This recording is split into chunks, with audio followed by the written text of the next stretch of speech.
আপনার মৃত্যুর পর আপনার ফেসবুক অ্যাকাউন্টের কি হবে একবার ভেবে দেখেছেন? তো এবার ফেসবুক এমন একটি ফিচার নিয়ে এসেছে যেটা অন করে রাখলে আপনার মৃত্যুর পর আপনার ফেসবুক অ্যাকাউন্টটি অটোমেটিকলি ডিলিট হয়ে যাবে। তো কিভাবে ডিলিট হয়ে যাবে এটা সম্পর্কে আমরা ভিডিও শেষে আলোচনা করছি।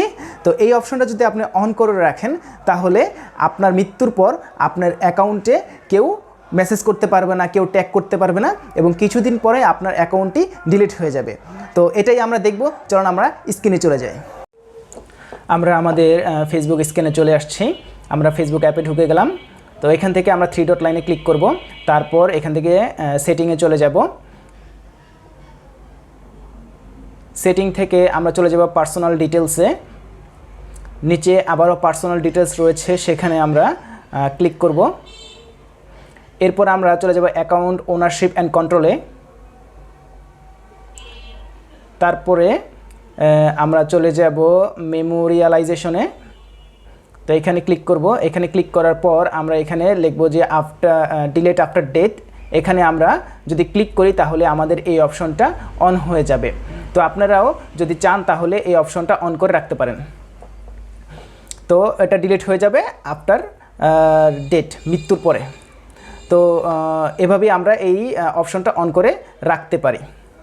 তো এখন কথা হচ্ছে ফেসবুক কিভাবে বুঝবে যে একটা ব্যক্তি মারা গেছে এবং তার অ্যাকাউন্ট ডিলিট করতে হবে। তো এটা মূলত ফেসবুকের আর্টিফিশিয়াল ইন্টেলিজেন্স বা এআই এর মাধ্যমে বুঝে থাকে। যখন একটা ব্যক্তি মারা যায় তখন কিন্তু আমরা ওই ব্যক্তি সম্পর্কে ফেসবুকে অনেক লেখালেখি করি, তাকে মেনশন করে আমরা তাকে ট্যাগ করে অনেক কথাবার্তা আমরা বলি যে এই ব্যক্তি মারা গেছে। তো এইসব কথাবার্তা বা এইসব পোস্ট দেখে, তো হিউজ পরিমাণে পোস্ট যখন আমরা ওই ব্যক্তি মারা গেছে এই সম্পর্কে আমরা যখন ফেসবুকে পোস্ট করি, তখন আমরা না বুঝলেও ফেসবুকের যে এআই রয়েছে আর্টিফিশিয়াল ইন্টেলিজেন্স, ও কিন্তু ঠিকই বুঝে ফেলবে। তো এইগুলোর উপর ভিত্তি করে ওই মৃত ব্যক্তি, যে ব্যক্তি মারা যাবে, তার ফেসবুক অ্যাকাউন্টটা কয়েকদিনের মধ্যে বন্ধ হয়ে যাবে। আশা করি এই তথ্যটা অনেকেই প্রথমবার শুনেছে।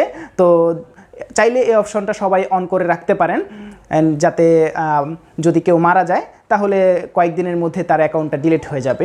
এটা একটা দারুণ ফিচার ফেসবুকের, আমি মনে করি। ধন্যবাদ সবাই, দেখা হবে অন্য কোনো নতুন ভিডিওতে।